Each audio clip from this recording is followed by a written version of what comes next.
तो महारिवीजन के आज के अंक में हम 6 सब्जेक्ट का रिवीजन करने जा रहे हैं। 6 सब्जेक्ट में पहले इतिहास होगा, फिर राज्य व्यवस्था होगा, फिर इसके बाद आपका भूगोल होगा, फिर पर्यावरण होगा, फिर विज्ञान होगा, फिर अर्थव्यवस्था होगा। कंटिन्यूअस रिवीजन चल रहा है, रिवीजन चलता रहेगा, रिवीजन करवाता रहूँगा, आपके एग्जाम तक आपसे जुड़ा रहूँगा।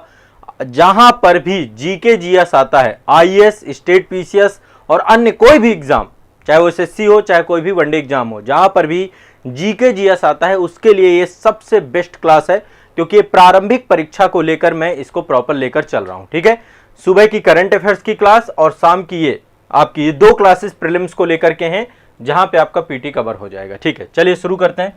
देखिए, महात्मा गांधी जी के बारे में आप सभी जानते हैं, एक महान व्यक्तित्व था। महात्मा गांधी जी के द्वारा एक पुस्तक लिखी गई, हिंद स्वराज, आप सभी जानते होंगे। कई सारी पुस्तकें लिखी गई हैं, जिनमें से एक पुस्तक है हिंद स्वराज, और ये पुस्तक महात्मा गांधी जी की कई बार एग्जाम में क्वेश्चन पूछा गया है। अभी मैं आपको कई सारे पत्रिकाओं का, पुस्तकों के लेखकों को लेकर के चर्चा कर रहा हूं, तो उसी कड़ी में आगे आपका हिंद स्वराज के राइटर आपके एम.के. गांधी हैं, मोहनचंद करमचंद गांधी। ये इन्होंने एक पुस्तक लिखी है हिंद स्वराज, ये देख पा रहे हैं आप। ठीक है, ये आप देखिए, ये महात्मा गांधी जी की पुस्तक है। अब इस पुस्तक में महात्मा गांधी जी ने अंग्रेजों को लेकर कई सारे बात कही। अब देखिए, ये पुस्तक लिखी कब, जब एक समुद्री जहाज पर वो लंदन से दक्षिण अफ्रीका के केप टाउन जा रहे थे। लंदन से 1909 में महात्मा गांधी जी 1909 में लंदन से दक्षिण अफ्रीका जा रहे थे, केप टाउन जा रहे थे, तो उसी समय उन्होंने जहाज में ही लिखी थी ये पुस्तक। ठीक है, और इस पुस्तक पे ब्रिटिश सरकार के द्वारा प्रतिबंध भी लगा दिया गया हिंद स्वराज के बाद। ठीक है, और इसके बाद इसको अनुवादित किया गया कई सारे अंग्रेजी अनुवादों में, क्योंकि ये हिंदी की पुस्तक थी, हिंदी में लिखी गई थी, तो इसको अंग्रेजी में अनुवादित किया गया। और इस पुस्तक में महात्मा गांधी जी ने क्रिटिसाइज किया ब्रिटिश पार्लियामेंट को। ब्रिटिश पार्लियामेंट को बांझ और वेश्या की संज्ञा दी। कभी भी ये क्वेश्चन भी पूछता है कि महात्मा गांधी जी ने किस पुस्तक में ब्रिटिश पार्लियामेंट को बांझ और वेश्या कहा, वो आपकी हिंद स्वराज है। ठीक है, तो हिंद स्वराज पुस्तक में महात्मा गांधी जी ने ब्रिटिश पार्लियामेंट को, ब्रिटिश संसद को क्या जो है, किस चीज से तुलना की, बांझ और वेश्या से तुलना की। ठीक है, ध्यान रखिएगा। और ये टिप्पणी उन्होंने किस पे की थी, ब्रिटिश पार्लियामेंट की कार्यप्रणाली पर एक जो है ये टिप्पणी की गई थी। तो हिंद स्वराज एक बहुत इंपॉर्टेंट पुस्तक है। इसी तर्ज पे एक और पुस्तक है महात्मा गांधी की, गोखले माई पॉलिटिकल गुरु। आप सभी जानते हैं महात्मा गांधी के राजनीतिक जो आपके गुरु हैं वो हैं गोखले। ठीक है, गोपाल कृष्ण गोखले। इन्होंने सर्वेंट ऑफ इंडिया सोसाइटी की स्थापना की थी 1905 में। तो महात्मा गांधी जी ने इसके ऊपर भी एक पुस्तक लिखी है, गोखले माई पॉलिटिकल गुरु।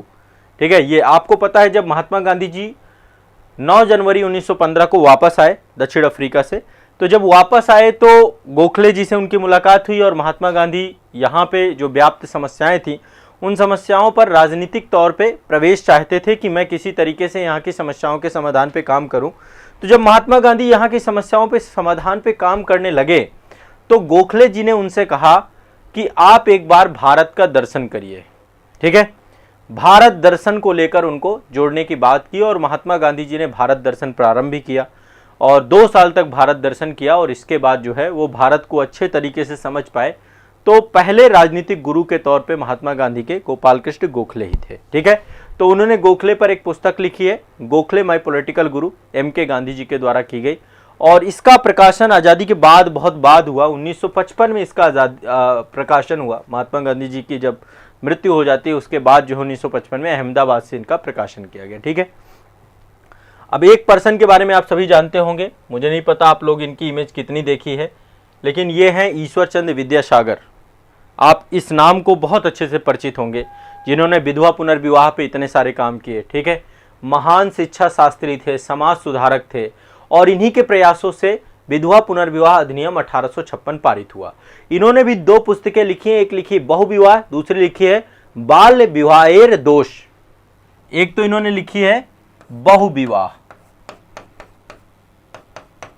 एक पुस्तक इनकी, ये पुस्तक है इनकी, और दूसरी पुस्तक है बाल्य विवाहेर दोष, बाल्य विवाहेर दोष। ठीक है, बाल्य विवाहेर दोष दूसरी पुस्तक इनकी ये है। कौन है ये? ईश्वर चंद्र विद्यासागर। ठीक है, ध्यान रखिएगा, ये 2 पुस्तकें इन्होंने लिखी हैं, और इससे भी क्वेश्चन पूछता है तो आप लोग जरूर से जरूर करिएगा।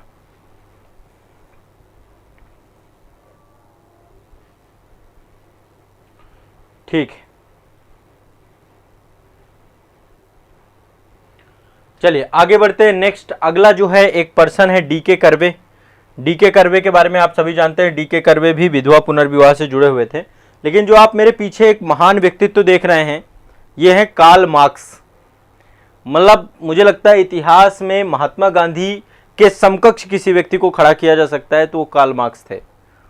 इतिहास का ऐसा व्यक्ति जिसने रेवोल्यूशन ला दिए, क्रांतियां ला दी, जिसने मतलब इस तरीके से एक ऐसी विचारधारा प्रतिपादित की।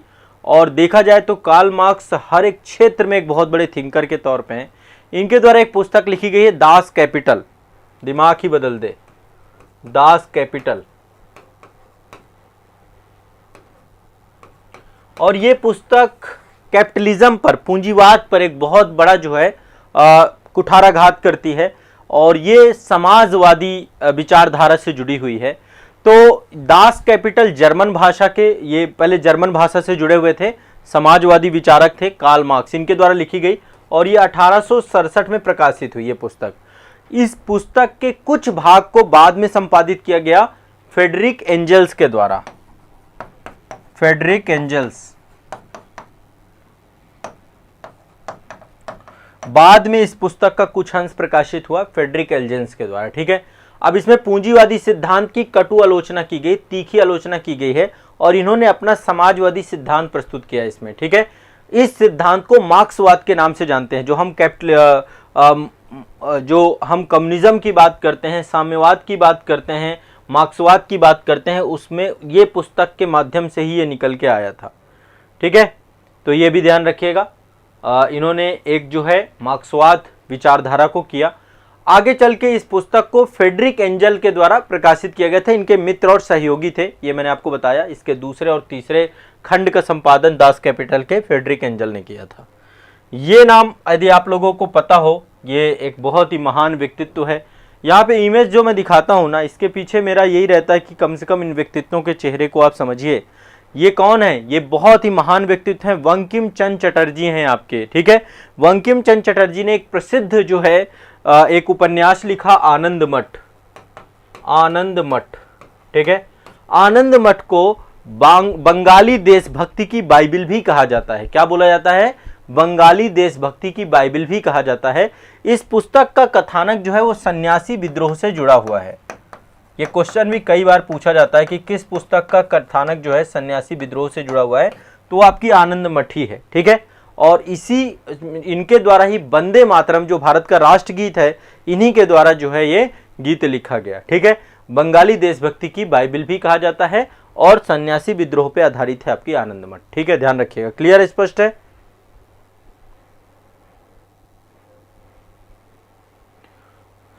हाँ जी, चलिए, तो ये सारे पॉइंट जितने हैं सारे लिख लिए सभी ने, इतिहास से जुड़े हुए। अभी पत्र पत्रिकाओं का और मैं धीरे धीरे संकलन आप सभी के सामने प्रस्तुत करूंगा। इसके बाद चलते हैं अगले सब्जेक्ट की तरफ। हमारा सब्जेक्ट बदल रहा है, हमारा सब्जेक्ट आ गया संविधान। संविधान में आप लोगों को पता हो मैंने आर्टिकल याद करवाए आप लोगों को। आप अच्छा एक बार मुझे इसका फीडबैक दीजिए, कितने लोगों को अभी तक मैंने बहुत सारे आर्टिकल याद कराए, याद हो गए क्या? अभी आगे आर्टिकल की लिस्ट और है मेरे पास। मैं मतलब ये चाह रहा था कि कम से कम 150 आर्टिकल आपको याद करा दूं जो ज़्यादा फ्रिक्वेंटली पूछे जाते हैं। आर्टिकल के बाद फिर मैं संविधान संशोधनों में आऊँगा, अनुसूचियों में आऊँगा, ये भी याद करा दूंगा। मतलब रैंडम बहुत फास्ट हमारा ये चल रहा है। तो आप लोग जरूर से जरूर जितने आर्टिकल मैं याद करा रहा हूँ, जिनको याद करने में इतना टाइम आपको लग सकता है, वो मैं बहुत कम टाइम पे आपको यहाँ पर करवाता जा रहा हूँ। आज हम कुछ आर्टिकल देखेंगे, आर्टिकल 58, आर्टिकल 60, 61, शायद ये आर्टिकल आप लोग को आते भी हों, article 66, article 70, article 72, article 73, article 74। ठीक है, एक आर्टिकल और देख लो, आर्टिकल 75। टोटल इतने आर्टिकल थोड़ा सा फास्ट देख लेते हैं। इससे पहले के आर्टिकल मैंने 55 तक करवा दिए थे, इंपॉर्टेंट। जो लोग को पता होगा वो सभी जान रहे होंगे। हाँ, काफ़ी लोग कह रहे हैं सर मोस्टली याद हो गए हैं। अंकित वर्मा जी कह रहे हैं सर एंटायर वीडियो बहुत अच्छे हैं। बिल्कुल, एंटायर वीडियो में बहुत मेहनत की है मैंने, तो इंटायर वीडियो जरूर देखिएगा भाई। आप में से जो लोग इंटायर वीडियो नहीं जानते हो, आजाद आईएएस एकेडमी की प्लेलिस्ट पे जाओ और आनंद लो इंटायर वीडियो का। सब्जेक्ट का डर मैंने खत्म कर दिया आप लोगों के, आपको इतना पता हो कि मैंने आपके सब्जेक्ट के डर मास्टर वीडियो इंटायर वीडियो से खत्म कर दिए हैं, ठीक है। और ये जो आपके लाइव सेशन चल रहे हैं ये तो है ही है, और जो हमारे ऑनलाइन बैच है वहाँ पर भी मैंने बहुत अच्छे से पढ़ाया। चलिए, ये आपका आर्टिकल 58 राष्ट्रपति के पद की योग्यता की बात करता है, ठीक है। राष्ट्रपति के पद की योग्यता, योग्यता 60-61 मुझे लगता है 100% आप लोगों को आते ही होंगे। 60 में शपथ है राष्ट्रपति जी की, और शपथ यहीं पे लिखी गई है आर्टिकल 60 में ही। बाकी मतलब राष्ट्रपति, उपराष्ट्रपति और राज्यपाल को छोड़ दें तो बाकी सबकी शपथ जो है वो आपकी तीसरी अनुसूची में लिखी गई, ठीक है, तीसरी अनुसूची में। लेकिन राष्ट्रपति की शपथ यहीं पे लिखी गई है। आर्टिकल एक अलग से अनुच्छेद बनाया गया इसका। आर्टिकल 61 महाभियोग है। महाभियोग संविधान में जो शब्द प्रयोग किया गया है इम्पीचमेंट का, वो केवल भारत के राष्ट्रपति के लिए किया गया है। लेकिन आमतौर पे आप लोग देखते हैं चाहे वो कोई भी बड़ा संवैधानिक पद हो, सभी के लिए महाभियोग शब्द यूज कर दिया जाता है। आर्टिकल 61 के तहत राष्ट्रपति पर महाभियोग चलाया जाता है, ठीक है, आर्टिकल 61 के तहत, ध्यान रखिएगा। आर्टिकल 66 है उपराष्ट्रपति का निर्वाचन। ये अब आपका वाइस प्रेसिडेंट से जुड़ गया। आर्टिकल 66 आपका किससे जुड़ा हुआ है? उपराष्ट्रपति, उपराष्ट्रपति के निर्वाचन से जुड़ा हुआ है, ठीक है।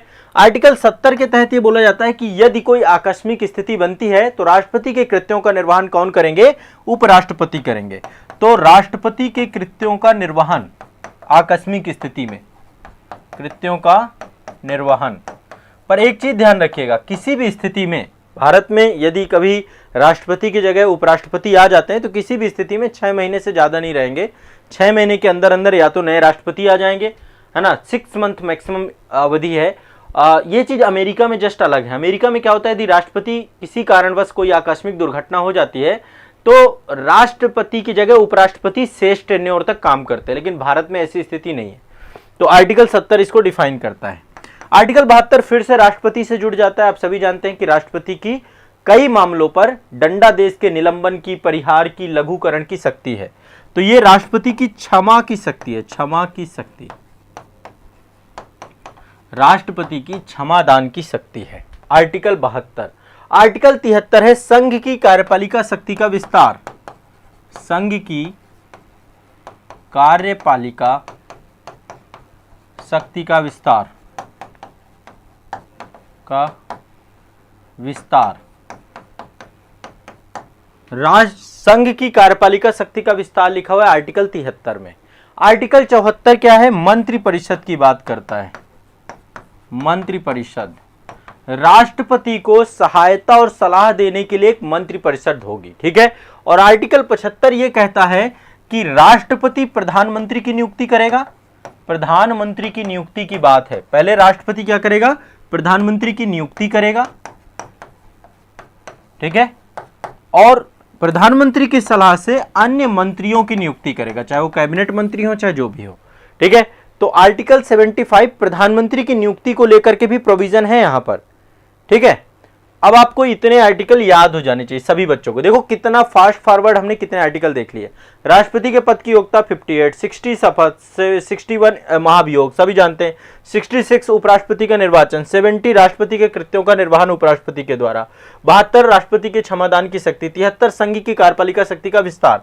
अब देखो 73 में जो संघ की कार्यपालिका शक्ति का विस्तार है ना, ये मतलब आमतौर पर आप इसको इंटरलिंक करिए संघ सूची से। कहां से जोड़ेंगे इसको आप? संघ सूची से। संघ की कार्यपालिका शक्ति का विस्तार कहां तक है? संघ सूची तक है, ठीक है, ध्यान रखिएगा। 74 है मंत्रिपरिषद, 75 है प्रधानमंत्री की नियुक्ति। पता है भाई? हाँ, 162 एसजी राज्य की कार्यपालिका शक्ति का विस्तार है। बहुत बढ़िया, बहुत बढ़िया, ठीक है। आप में से कुछ लोग जो है, ठीक है, बढ़िया, बहुत अच्छा, ठीक है। तो ये आर्टिकल हो गए भाई संविधान के। इतने आर्टिकल अब याद करते जाओ, ठीक है। रिवीजन चल रहा है तो रिवीजन के हिसाब से आपको याद तो करना ही है। अब आइए चलिए बात करते हैं हम भारत की। भूगोल पे आ जाइए सभी लोग। भारत के भूगोल की विषय वस्तु अभी आप लोगों के लिए मैं लेकर चल रहा हूं सभी को, ठीक है। तो भारत की भूगोल की विषय वस्तु है आपकी। अब भारत के भूगोल के अंतर्गत क्या क्या पहलू है मैं एक बार आपको सभी को समझा देता हूं। ये आप देख रहे हैं, ये भारत का मानचित्र है। सभी लोग देख रहे हैं, ये इंडिया का मानचित्र है आपका, ठीक है। ये देखिए भारत का मानचित्र है। अब आप सभी जानते हैं कि भारत को यदि हम प्राकृतिक तरीके से बांटे, राजनीतिक तौर पे अलग है, प्राकृतिक तरीके से बांटे तो भौतिक भिन्नताओं के आधार पर, भूमि के उच्चावच की स्थिति के आधार पे केवल हम भारत को 4 प्राकृतिक प्रदेशों में विभाजित कर सकते हैं, ठीक है। किस आधार पे? देखो आधार अलग अलग हैं। भौतिक भिन्नताओं के आधार पर, भौतिक भिन्नताओं के आधार पर, भौतिक भिन्नताओं में आपका एक तो आधार बनता है उच्चावच का, ठीक है, उच्चावच का। तो यहां पे हमने आधार कितने बनाए हैं? 4 आधार बनाए, 4 आधार बनाए। 4 आधार कौन कौन से? एक एक करके क्रम से देखते हैं। पहला उत्तर का पर्वतीय प्रदेश, उत्तर का पर्वतीय प्रदेश, ठीक है। अभी मैं आपको मानचित्र में दिखा दूंगा। एक तो पर्वत है आपके, पर्वत के बाद क्या होगा? मैदान होगा। दूसरा आपका विशाल मैदान, ठीक है। पहला पर्वत है, दूसरा मैदान है, तीसरा पठार है। ये तीनों अलग अलग हैं। प्रायद्वीपीय पठार, प्रायद्वीपीय पठार, तीसरा ये है आपका। चौथे की बात करें तो चौथा क्या है आपका? तट और द्वीप, तट और तटों के पास आपके द्वीप हैं बहुत सारे, अंडमान निकोबार द्वीप समूह, लक्षद्वीप, ये सारे द्वीप। ये 4 हैं आपके, 1 2 3 4। बताएं कोई दिक्कत हो किसी को? उत्तर का पर्वतीय प्रदेश, विशाल मैदान, पठार, तट एवं द्वीप। अब देखिए ये तो उच्चावच के आधार पे 4 आधार हैं। यदि हम उच्चावच के अलावा अन्य कोई आधार देखें, जैसे कि विवर्तनिक अपक्रमों के आधार पे देखें, या फिर हम जो है शैल स्तर क्रम के आधार पे देखें, शैलों के आधार पे देखें, तो हम भारत को 6 उपभौतिक प्राकृतिक प्रदेशों में बांटते हैं। फिर हम 6 भागों में बांटते हैं इसको, ठीक है। अब एक बार पहले मैं आपको बता देता हूं, यहाँ पे ये देखिए आपका मानचित्र है, ये उच्चावच का आधार ही है आपका, ठीक है। उच्चावच के आधार पे एनसीईआरटी से लिया मैंने, एनसीईआरटी से 4 आधार आपके हैं टोटल। पहला आप देखिए ये वाला पहला आधार है, नंबर 1। नंबर 1 है हमारा उत्तर का पर्वतीय, ठीक है, पर्वतीय क्षेत्र है। दूसरा आप देखिए, दूसरा नंबर हमारा जो है ये बीच का है, सेंटर वाला क्षेत्र, सेंटर वाला क्षेत्र ये वाला, ठीक है। ये आपका मैदान है नंबर 2, ठीक है। नंबर 3 आप देख पा रहे हैं दक्कन का पठारी क्षेत्र है, और नंबर 4 आप देख पा रहे हैं ये जो आपके द्वीप समूह है यहाँ पे। अब लेकिन हम इसको जो है टोटल 6 भागों में बांटेंगे। ये अलग अलग आपको मिलता है, कंफ्यूजिंग होता है, ठीक है। तो शैल स्तर क्रम के आधार पे टोटल 6 आधारों पे इसको हम देख के चल रहे हैं। पहला नंबर तो देखो ये क्लियर है आप सभी को, पहला ये रहेगा ही रहेगा, उत्तर का ये जो है हिमालय पर्वत श्रेणी जो पर्वतीय क्षेत्र है, ये तो रहेगा ही रहेगा, ठीक है। हाँ, ये क्लास 11th की एनसीईआरटी का आपको जो ये इमेज देख रहे हैं, क्लास 11th की एनसीईआरटी है, ठीक है। दूसरा चलते हैं, दूसरा आधार है ये वाला, ठीक है। दूसरा आधार ये है मैदानी क्षेत्र, उत्तर का मैदानी भाग। तीसरा आपका ये प्रायद्वीपीय पठार है, दक्कन का प्रायद्वीपीय पठार है, ठीक है। चौथे नंबर पे आप देखिए यहाँ पे क्या है, एक मरुस्थल है, यहाँ पे डेजर्ट है आपका। तो यहाँ की शैल क्रम अलग अलग है ना, शैल क्रम अलग है, मिट्टी का प्रारूप अलग अलग है, वर्षा का वितरण अलग अलग है, डेजर्ट है आपका चौथा नंबर। 5वां नंबर जो आपका यहाँ पे है, ये आप देखेंगे तट है हमारे, 2 तट है यहाँ पे, पश्चिमी घाट तट अलग है, पूर्वी घाट तट अलग है, 2 तट है यहाँ पे। इनको हम बोलते हैं तटीय मैदान। क्या बोलते हैं? तटीय मैदान। क्या बोलते हैं? तटीय मैदान, तटीय मैदान। ये भी तट है और ये भी तट है, ये भी तट है आपका, ये भी तट है, ठीक है। और इसके बाद अंतिम है आपका 6वां नंबर है द्वीप समूह। तो आमतौर पे आप ये देखते होंगे 6 प्राकृतिक भागों में इसको बांट सकते हैं। यहाँ पे है द्वीप, यहाँ पे लक्षद्वीप और अंडमान निकोबार द्वीप समूह। अब हम करेंगे क्या, आने वाले सेशन में आपको एक एक सारे उठाऊंगा। पहले पर्वतीय को थोड़ा सा फास्ट में करवा दिया, ठीक है। रिवीजन कराना है, देखो फास्ट रिवीजन होगा तभी चीजें हो पाएंगी, ठीक है ना। तो ये आपके 6 प्राकृतिक मतलब दोनों के आधार अलग अलग हैं। पहले वाले के आधार मैंने आपको बताया कि जो पहले हम बांटते हैं वो है भूमि की भौतिक भिन्नताओं के आधार पे, ठीक है। भूमि की भौतिक भिन्नताओं के आधार पे 4 आधार है। और जो है यदि हम शैल क्रम के स्तर को देखते हैं, विवर्तनिक प्रक्रमों को देखते हैं, उसके आधार पे 6 भागों में इसको बांटते हैं। सिंपल सा है। चलिए आगे चलते हैं नेक्स्ट। अब आपको देखो कुछ मैं पर्यावरण, अगला सब्जेक्ट पर्यावरण का है और इसमें ऐसे टॉपिक पढ़ाना चाहता हूँ यूपीएससी में डायरेक्ट इस तरीके के क्वेश्चन आते हैं, हम भी इसी लेवल को लेकर के चल रहे हैं। ये आप पीछे देख पा रहे होंगे एक बहुत विशेष प्रकार का एक वृक्ष दिख रहा है जिसमें बहुत सारे फल लगे हुए हैं, इसको बोलते हैं सीबक थोर्न। यदि आप में से कोई यहाँ पे लद्दाख क्षेत्र से है, लेह लद्दाख से आप में से कोई भी बच्चा है तो शायद इसको जानते हो, लद्दाख की पहाड़ी क्षेत्रों में पाने वाला ये पौधा है सीबक थोर्न। वैसे आपकी क्लास में कुछ बच्चे हैं जो कि डायरेक्टली लद्दाख से जुड़े हुए हैं, ठीक है, सीबक थोर्न। तो आज थोड़ा सा हम इसको समझने का प्रयास करेंगे। देखो ये बायोडायवर्सिटी में डायरेक्टली कुछ ना कुछ पौधों से क्वेश्चन पूछ लेता है और ये आमतौर पे क्वेश्चन आपका पूछा गया है जैव विविधता के अंतर्गत। तो सीबक थोर्न आपका लद्दाख की पहाड़ी में पाया जाने वाला पेड़ है। इसमें कई सारे जो ये फल लगते हैं बेर जैसे फल होते हैं, आप ये देखिए जैसे बेर होते हैं ना, बेर जैसे फल होते हैं और ये बेर जैसे फल विटामिन और पोषक तत्व प्रचुर मात्रा में यहाँ पे पाए जाते हैं। इसको लेकर इतिहास में कई सारी बातें सुनने को आती हैं। कहते हैं जब मंगोल आक्रमणकारी चंगेज खां भारत पे जो है आक्रमण करने के लिए आया तो जब उसकी सेना थक गई तो अपनी सेना को उसने यही फल खिलाया था, सीबक थोर्न खिलाया था, ताकि उसकी सेना में ऊर्जान्वित हो जाए सेना, ठीक है। और कहते हैं कि जो है रूसी सेना के द्वारा इसका जो तेल है आपका, इस पौधे का इसका जो तेल है, इसका कॉस्मिक विकिरण के प्रयोग के लिए इसका किया जाता है। तो एक तो देखिए इसका जो ऑयल निकलता है, तेल निकलता है, वो कॉस्मिक किरणों के जो पराबैंगनी किरणें हैं, कॉस्मिक किरणें हैं, एक्सरेज हैं, उनसे बचाव के लिए, रेडिएशन से बचाव के लिए इसके ऑयल का प्रयोग किया जाता है। और इसका मतलब ये एक तरीके से रिच सोर्स ऑफ आपके विटामिन और जो आपके न्यूट्रिएंट्स हैं उनके लिए आपका ये पौधा है।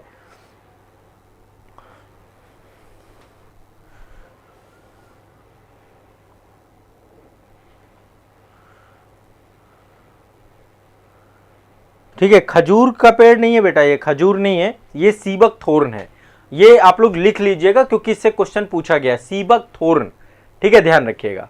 अब सीबक थोर्न को लेह की बेरी कहा जाता है, मतलब जैसे बेर होता है ना हमारे उत्तर भारत में हम बेरी बोलते हैं, बेरी का पेड़, बेरी का पेड़, तो इसको हम लेह की बेरी कहते हैं। और ये एक पर्णपाती वृक्ष है ना, अपनी पत्तियां गिरा देता है। ये क्या गिरा देता है? पत्तियां। पर्णपाती वृक्ष है आपका ये, क्योंकि पत्तियां इसलिए गिरा देता है कि बर्फीला क्षेत्र है पूरा का पूरा, है ना। तो ये पर्णपाती जो है आपकी झाड़ी है और लद्दाख में भी पाई जाती है, लद्दाख के अलावा भी कई जगह पाई जाती है। लद्दाख में आपके कई सारे एरिया हैं, जम्मू कश्मीर वाले क्षेत्र में भी पाई जाती है, लद्दाख में भी पाई जाती है, ये हिमाचल प्रदेश में भी पाई जाती है। हिमाचल प्रदेश में लाहुल क्षेत्र है ना, कुमुमसारी क्षेत्र है, काजा क्षेत्र है, ताबो क्षेत्र है, हिमाचल प्रदेश में भी ये पौधा पाया जाता है।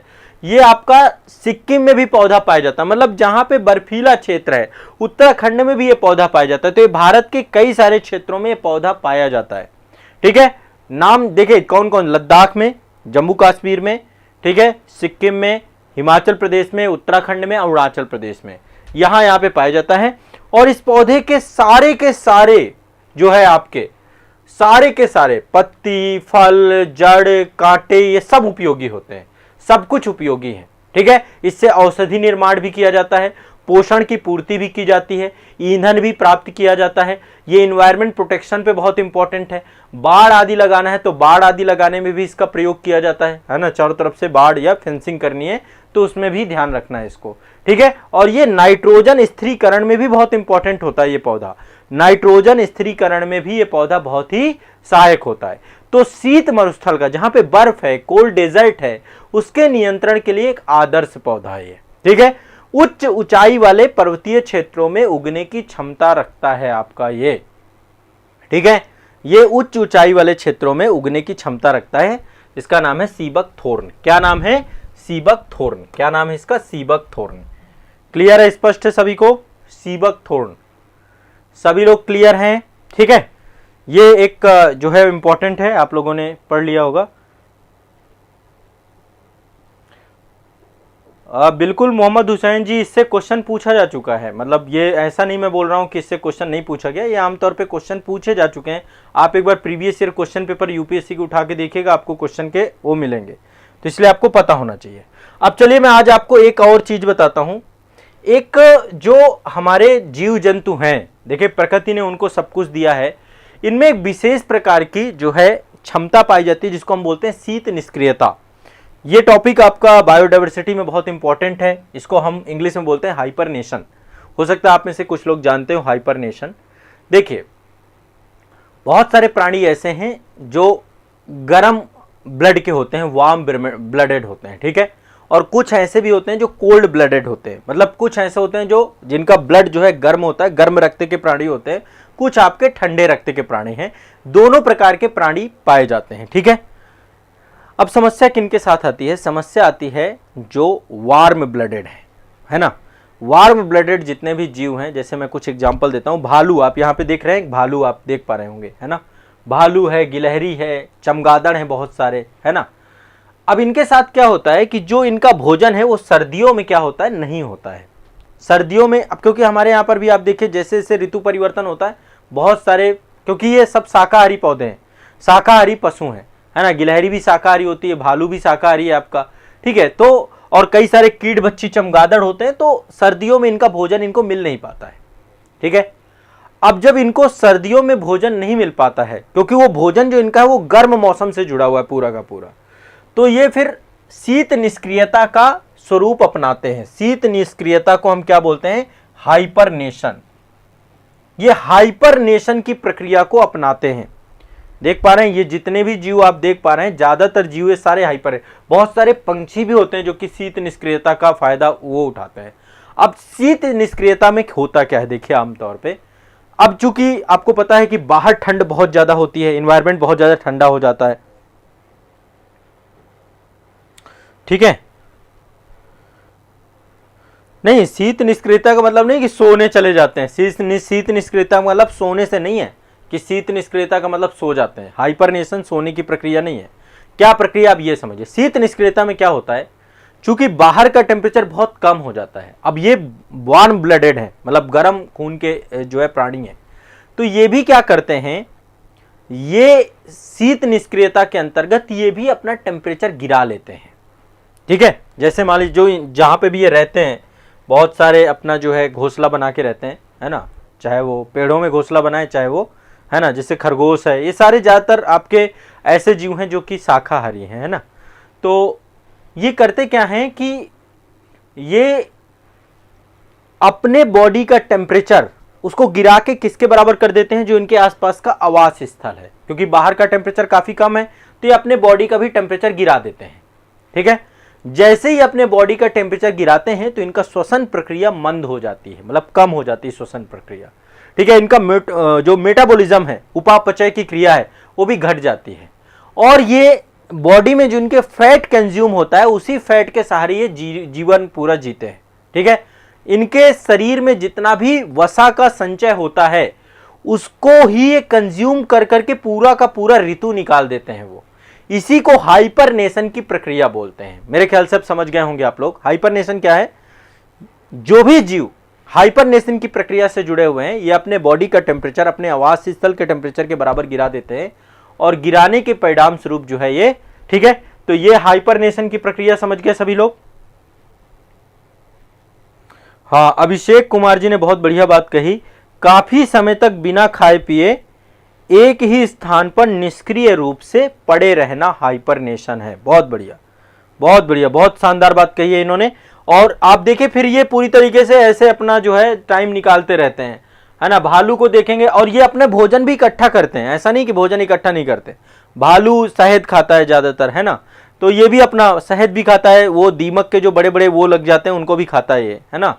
दीमक अपनी बामियां बनाती है, दीमक की बामियों को भी मिट्टी पूरा चढ़ा देती है, पूरा पेड़ का पेड़ मिट्टी में कन्वर्ट कर देती है दीमक। आप कभी जंगलों में देखें, घरों में भी यदि आपके दीमक लगी होगी तो आपको पता होगा कि वो लकड़ी को मिट्टी में कन्वर्ट कर देती है। तो वो ये लोग मतलब ये खाता है। तो ये आमतौर पर ऐसे जितने भी जीव हैं, जैसे गिलहरी हो गई आपकी, छछूंदर के बारे में भी जानते होंगे, छछूंदर आपका मस्ट रैट बोलते हैं, रैट चूहे जितने होते हैं, ये सारे स्तनधारी प्राणी जितने भी हैं, सारे के सारे आपके किस में आते हैं, हाइपरनेशन में, ठीक है। रोडेंट कुल के प्राणी जितने भी होते हैं, इनको बोलते हैं कृंतक कुल के प्राणी, ये सारे आते हैं कृंतक कुल के प्राणी। कृंतक कुल, इसी को हम रोडेंट जो है फैमिली बोलते हैं। रोडेंट फैमिली के जितने भी प्राणी हैं वो सारे स्तनधारी प्राणी इसके अंतर्गत आते हैं। ठीक है, ध्यान रखिएगा। चलिए अब एक चीज और बताता हूँ, शायद ये मुझे लगता है कि आपने बहुत बचपन में पढ़ा होगा, लेकिन यूपीएससी बचपन की चीजें भी पूछता है। एक ये पेड़ देख रहे हैं आप लोग, ये पेड़ है आपका, इस पेड़ का नाम है सिकोया। क्या नाम है इसका? सिकोया। आप लोगों ने बचपन में सिनकोना का नाम भी सुना होगा। ये नहीं है, सिनकोना नहीं है। सिनकोना तो आपकी वो मलेरिया की दवा बनती है, कुनैन उससे प्राप्त होता है। ये सिकोया पेड़ है,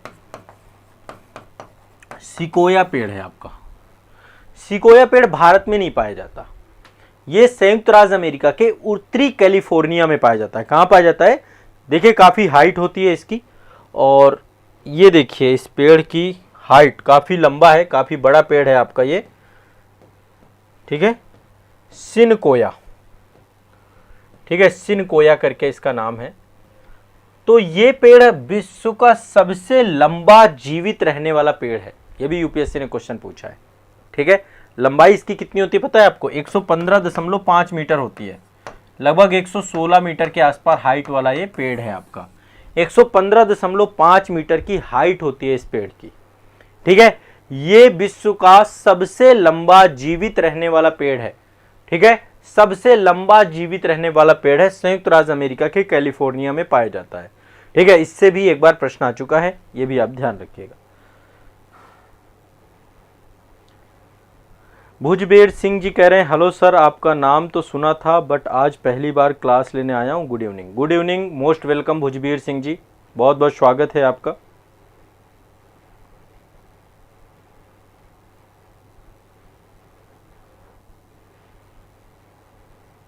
एमपी भोपाल जी कह रहे हैं, सर मानव जीवन अच्छा है सर, हम लोग पता नहीं क्या हो गया है, डिप्रेशन में हैं। युवा, क्या लिखा हुआ? युवा खाना मिल रहा है, कपड़े पहन, क्या हो गया है दोस्त, डिप्रेशन में जान। थोड़ा सा मुझे आपका प्रश्न नहीं समझ में आ रहा। मुझे इतना समझ में आ रहा है कि कुछ डिप्रेशन और तनाव जैसी बातें चल रही हैं। देखो, जो डिप्रेशन और तनाव के मरीज हैं अपने आप को व्यस्त कर लें काम में, इतनी मेहनत करें डिप्रेशन भूल जाएंगे। पढ़िए, दबा दब पढ़िए, मेहनत करिए। और दूसरा देखो, एक चीज़ और बताऊं, डिप्रेशन वाले चीज़ों को हल्के में ना लें। दूसरा काम ये भी करें, डॉक्टर को दिखाएं। ठीक है, डॉक्टर जो बहुत सारे मनोवैज्ञानिक होते हैं उनके पास जाइए, वो आपका इलाज करेंगे।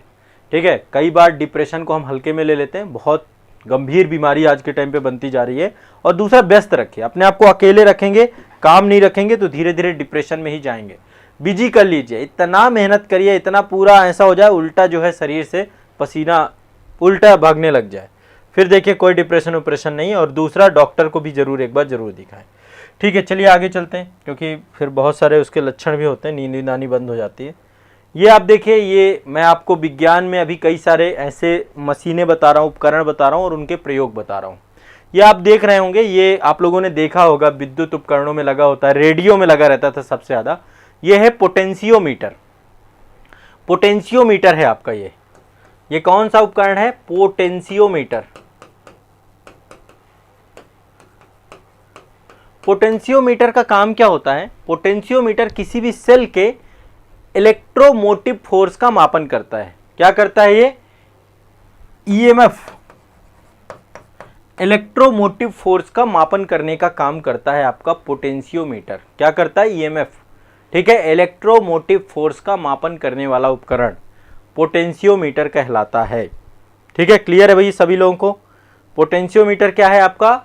इलेक्ट्रिक मोटिव फोर्स का मापन करने वाला। ठीक है, चलिए एक तो आप ये ध्यान रखिएगा। दूसरा आप देख पा रहे होंगे, एक उपकरण आपका ये है, इसको बोलते हैं पिक्नोमीटर। पिक्नोमीटर, पिक्नोमीटर कुछ, हाँ यही है आपका पिक्नोमीटर। पिक्नोमीटर क्या करता है? जो द्रव होते हैं, लिक्विड होता है, इनके विशिष्ट गुरुत्व का मापन करता है। ठीक है, इनके गुरुत्व का मापन करने वाला ये आपका जो है यंत्र है पिक्नोमीटर। ठीक है, आगे चलते हैं। नेक्स्ट अगला है आपका पाइरहेलियोमीटर। पाइरहेलियोमीटर,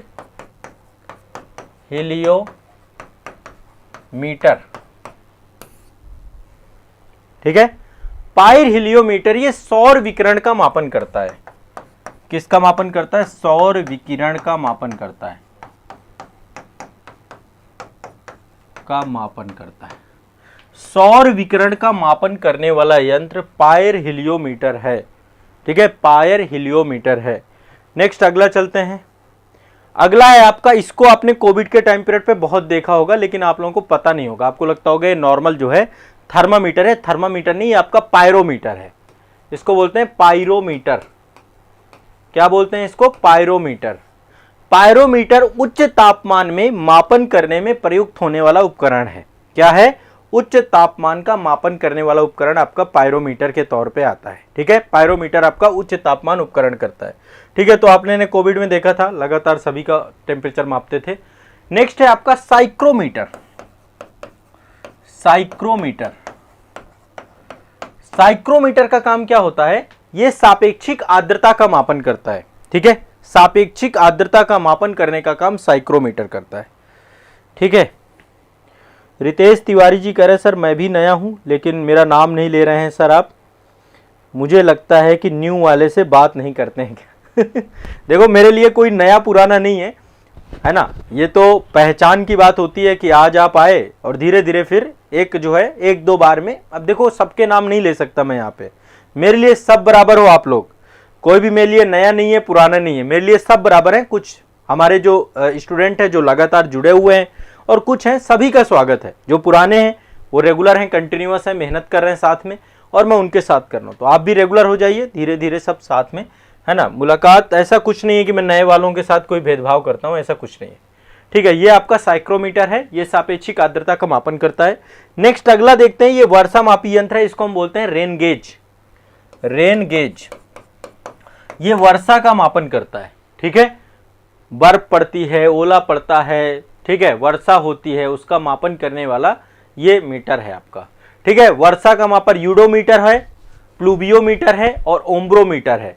ओला का मापन करता है ओम्ब्रोमीटर, ठीक है। इसी में ही सर रेन गेज में ही आते हैं सारे के सारे। ओम्ब्रोमीटर ओला का मापन जब ओला पड़ता है, ठीक है।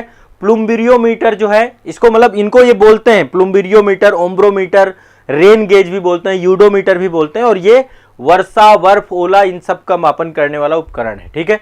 नेक्स्ट आगे चलते हैं, रेडियोमीटर। ये आप देख रहे हैं, इसको बोलते हैं रेडियोमीटर। ये विकिरण से जो एनर्जी प्राप्त होती है उसको मापता है। रेडियोमीटर ये विकिरण से प्राप्त ऊर्जा को मापने वाला यंत्र है, रेडियोमीटर, ठीक है। और इसके बाद आपका एक यंत्र ये है,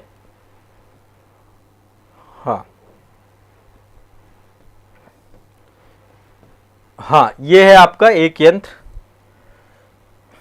देख पा रहे हैं। मैं सारे यंत्र की फोटो इसीलिए दिखाता हूं, इसका नाम है रिफ्रैक्ट्रोमीटर। रिफ्रैक्टोमीटर, ठीक है, रिफ्रैक्ट्रोमीटर।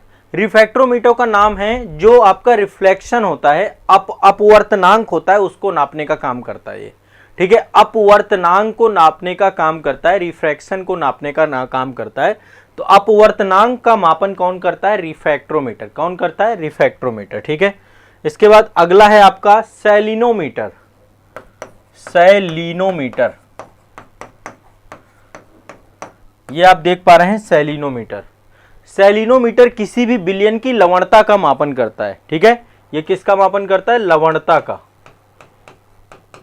किसी भी विलयन की लवणता का मापन करने का यंत्र आपका कौन सा है? सेलिनोमीटर।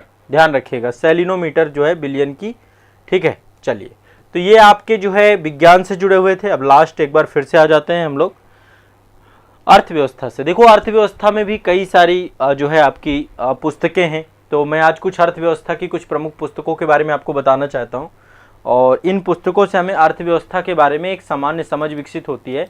देखो अर्थव्यवस्था में है क्या? अर्थव्यवस्था आमतौर पे किसी भी वस्तु और सेवा के उत्पादन, उपभोग और वितरण जैसी गतिविधियों से जुड़ा हुआ है, ठीक है। अर्थव्यवस्था में हम क्या करते हैं या अर्थशास्त्र में क्या करते हैं? आमतौर पे अर्थशास्त्र में तीन चीजें होती हैं, या तो हम किसी उत्पादन के बारे में बात करते हैं, या तो उपभोग के बारे में बात करते हैं, या वितरण के बारे में बात करते हैं। उत्पादन, उपभोग या वितरण, इन तीनों गतिविधियों के बारे में जानकारी हमें प्राप्त होती है अर्थशास्त्र से, अर्थव्यवस्था से। ये अध्ययन करते हैं हम लोग इसके साथ। अब आपको पता होगा एक पर्सन है एडम स्मिथ, ये आप जानते हैं इनको, एडम स्मिथ, इनको अर्थशास्त्र का जनक कहा जाता है। इनके द्वारा एक पुस्तक लिखी गई वेल्थ ऑफ नेशन, ठीक है। इन्होंने एक पुस्तक क्या लिखी, वेल्थ ऑफ नेशन, ठीक है। वैसे तो इनकी जो पूरी पुस्तक का नाम है वेल्थ ऑफ नेशन, तो उसको बोलते हैं an inquiry into the nature and causes of the wealth of nation. यानी ये 1776 में जब अमेरिकी क्रांति हुई थी तब ये पुस्तक इन्होंने लिखी थी, और इन्हीं को ही, ये बड़े इकोनॉमिस्ट थे, इनके द्वारा पूंजीवादी विचारधारा को भी जन्म दिया गया है। आहस्तक्षेप नीति के ये जनक हैं, आहस्तक्षेप नीति के जनक हैं ये, ठीक है। लेसेस फेयर का सिद्धांत दिया इन्होंने, ये ध्यान रखिएगा, इनसे क्वेश्चन बहुत बार पूछता है।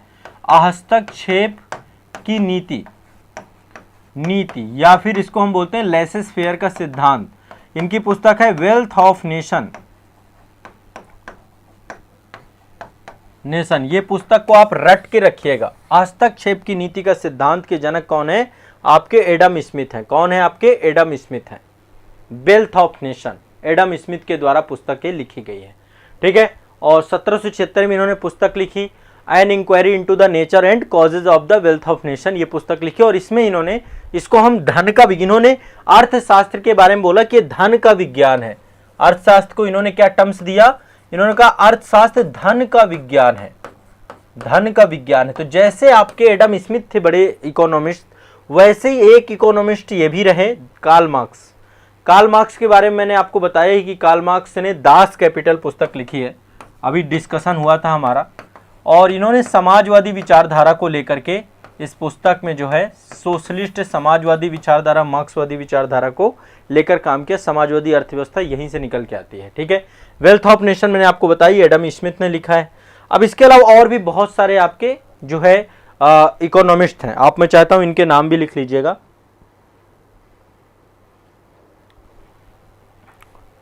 मोहम्मद हुसैन जी कह रहे हैं सर एकदम मस्त हैं, जो भी बीपीएससी में करंट पढ़ाया गया था डायरेक्ट वहीं से प्रश्न उठ के आया है। चलिए बहुत बहुत शुक्रिया, धन्यवाद।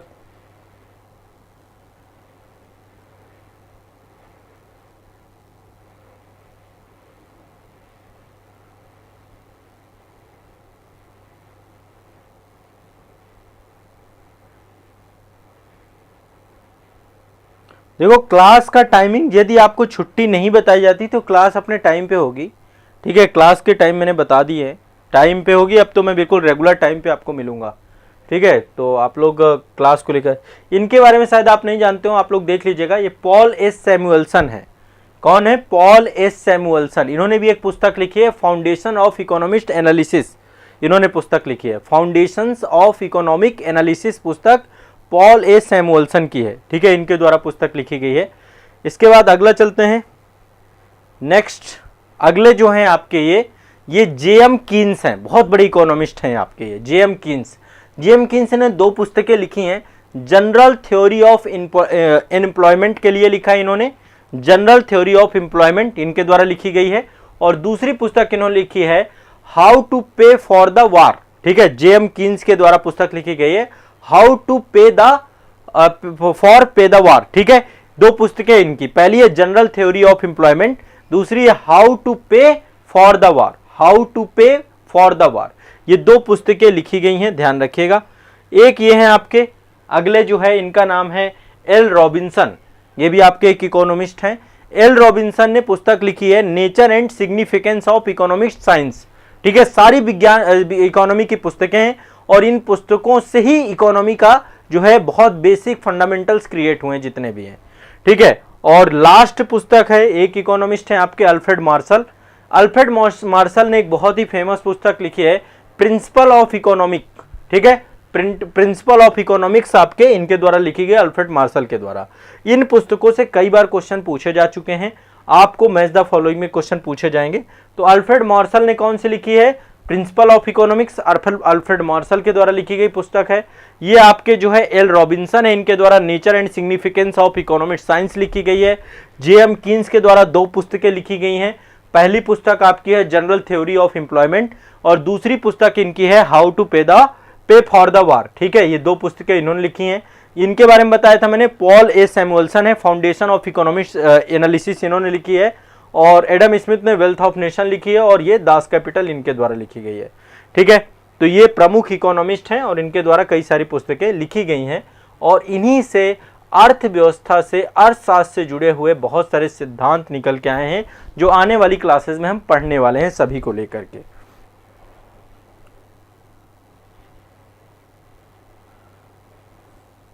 ठीक है, चलिए बहुत बहुत शुक्रिया आप लोगों का। आज के सेशन के महत्वपूर्ण टॉपिक हो गए, हमने इकोनॉमी भी पढ़ा, साइंस भी पढ़ा, इन्वायरमेंट भी पढ़ा और हमने जो है भूगोल भी पढ़ा।